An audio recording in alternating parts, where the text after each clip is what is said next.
Assalamualaikum warahmatullahi wabarakatuh.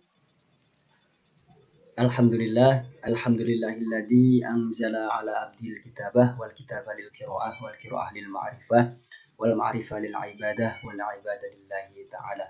Amma ba'du, yang terhormat Ibu dosen, Ibu Siti Sunyah, SSI MA Hum. Langsung saja, perkenalkan, nama saya Adam Malik. Saya di sini akan menerangkan tentang hadis tentang malaikat, yang kedua hadis tentang kitab-kitab, yang terakhir yaitu hadis tentang qada dan qadar. Langsung saja ya. Yang pertama itu tentang hadis malaikat. Bismillahirrahmanirrahim. Dalam hadis Sahih Muslim nomor 8 yang berbunyi, An Umar bin Al-Khattab radhiyallahu anhu qala bainama nahnu julusun inda Rasulillah sallallahu alaihi wasallam data yaumi ittala'a alaina rajulan sadidu bayadis siyabi sadidu sawadis sa'ri la yura alaihi atharu safari wa la ya'rifuhu minna ahadun hatta jalasa ila nabi sallallahu alaihi wasallam fa asnada rukbatayhi ila rukbatayhi wa wada'a kaffayhi ala fakhidayhi wa qala ya Muhammad akhbirni anil Islam fa dzakara fihi qala fa akhbirni anil iman qala an tu'mina billah wa malaikatihi wa kutubihi wa rusulihi wal yaumil akhir wa tu'mina bil qadari khairihi wa syarrihi. Artinya dari Umar bin Khattab radhiyallahu anhu ia berkata, ketika kami duduk di sisi Rasulullah sallallahu alaihi wasallam, tiba-tiba datang seorang laki-laki yang sangat putih pakaiannya, sangat hitam rambutnya. Lalu ia bertanya, wahai Muhammad, kabarkan kepadaku tentang iman. Rasulullah sallallahu alaihi wasallam bersabda, iman itu engkau beriman kepada Allah, malaikat-malaikatnya, kitab-kitabnya, rasul-rasulnya, dan hari akhir. Engkau beriman kepada takdir yang baik maupun yang buruk. Nah, penjelasan dari hadis di situ singkatnya, hadis ini disebut hadis Jibril karena malaikat Jibril di situ menyerupai wujud manusia dengan pakaian yang sangat putih, rambut yang sangat hitam.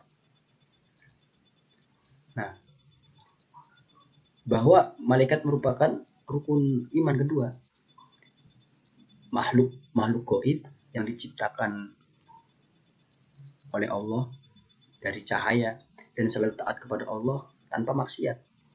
Artinya kalimat tanpa maksiat, ya malaikat tidak memiliki nafsu, tidak seperti kita sebagai manusia gitu.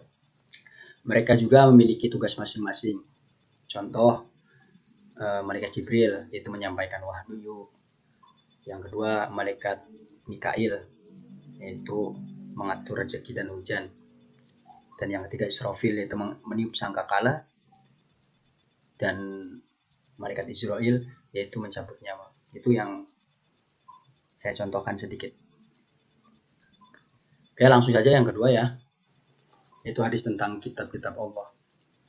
Dalam Sahih Al-Bukhari Muslim nomor 50 ya. Bismillahirrahmanirrahim. Qala Nabi sallallahu alaihi wasallam, man amana billah wa rasulihi wa aqamas shalah wa shoma ramadan kana haqqan 'ala Allahi ayudkhilahul jannah jahada fi sabilillah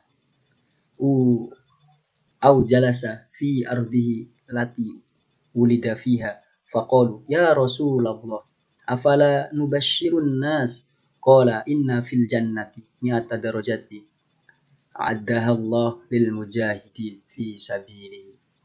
Artinya Nabi Shallallahu alaihi wasallam bersabda, barang siapa beriman kepada Allah dan Rasulnya, mendirikan sholat, berpuasa di bulan Ramadan, maka menjadi hak Allah untuk memasukkannya ke surga. Nah, penjelasan singkatnya dalam hadis ini tersirat bahwa keimanan kepada Rasul dan kitab Allah adalah satu paket, tidak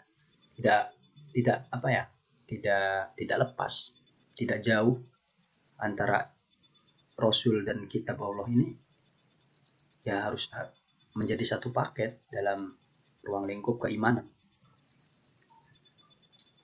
Artinya keimanan terhadap kitab berarti meyakini bahwa Allah menurunkan kitab kepada para rasulnya sebagai petunjuk hidup. Yakni kalau kita lihat ya dari kitab Zabur yang diturunkan oleh Allah melalui perantara yaitu kepada malaikat Nabi Musa ya, bukan kepada malaikat ya. Yang kedua yaitu Zabur kepada Nabi Daud dan Injil kepada Nabi Isa, dan yang terakhir yaitu Al-Quran kepada Nabi Muhammad SAW. Yang menjadi pertanyaan, apa sih kewajiban umat Islam dari keempat kitab ini?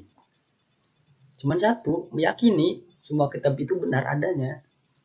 Namun, tapi ada namunnya, hukum syariat yang terdahulu, hukum syariat yang ya dalam kalimat sederhana masih standar, tidak keren, tidak relevan, tidak bagus gitu tuh ya.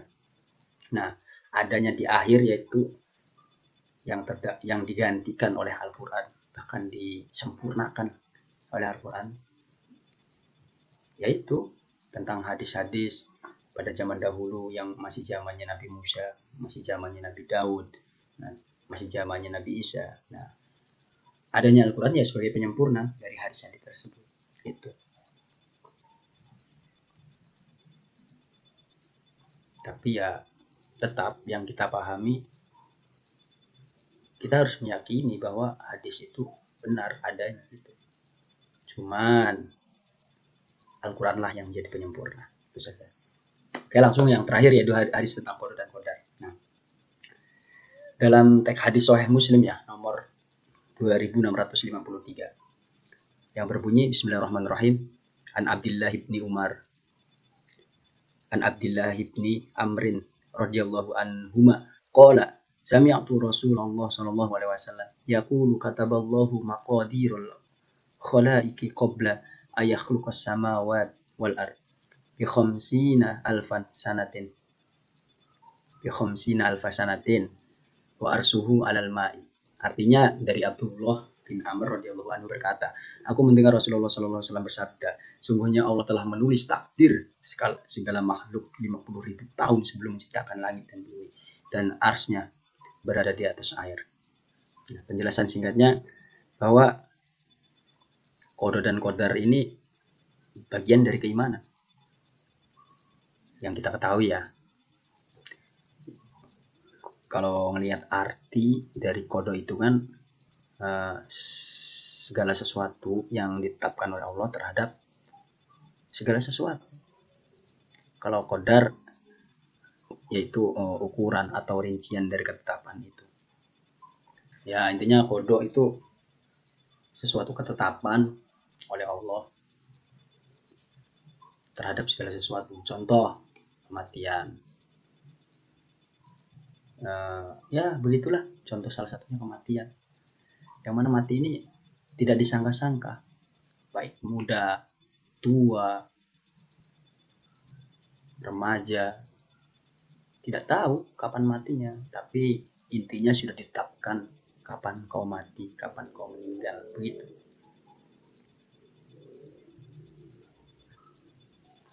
Artinya juga segala yang terjadi di alam semesta sudah ditulis di Lauhul Mahfuz jauh sebelum menciptakan dunia. Namun manusia tetap memiliki ikhtiar, memiliki usaha dalam batas kehendak Allah. Iman kepada takdir melahirkan ketenangan dan tawakal, karena seorang mukmin yakin bahwa segala sesuatu terjadi atas kehendak Allah yang maha bijaksana. Kalau orang sudah meyakini, benar-benar meyakini masalah qada dan qadar, ya contohlah ke tasawuf, kita tahu itu tidak terlalu berkesinambungan, berikut campur gitu terhadap sesuatu yang udah ditakdirkan, udah sih ngapain, ntar juga kalau udah saatnya mah ya dapat, begitu. Contoh rezeki segala macam ya nggak diperebutkan, nggak bener-bener dicari, itu nggak, tadi udah datang sendiri, begitulah.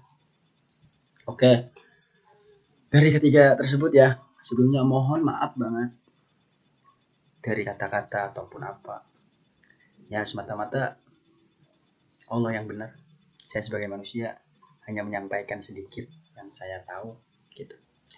Oke, dari ketiga tersebut yaitu Kesimpulan.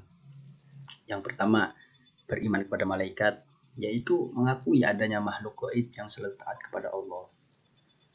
Yang kedua, beriman kepada kitab-kitab Allah, yakni bahwa wahyu Allah adalah petunjuk bagi manusia. Dari keempat tadi ya, kitab Jabur, kitab Injil, dan kitab Taurat, dan yang sebagai penyempurna yaitu Al-Quran. Yang terakhir, beriman kepada qada dan qadar. Artinya menyadari bahwa segala sesuatu telah ditetapkan oleh Allah dengan hikmah. Mungkin itu saja yang dapat saya sampaikan. Mohon maaf, kurang dan lebihnya mohon maaf. Terima kasih. Wassalamualaikum warahmatullahi wabarakatuh.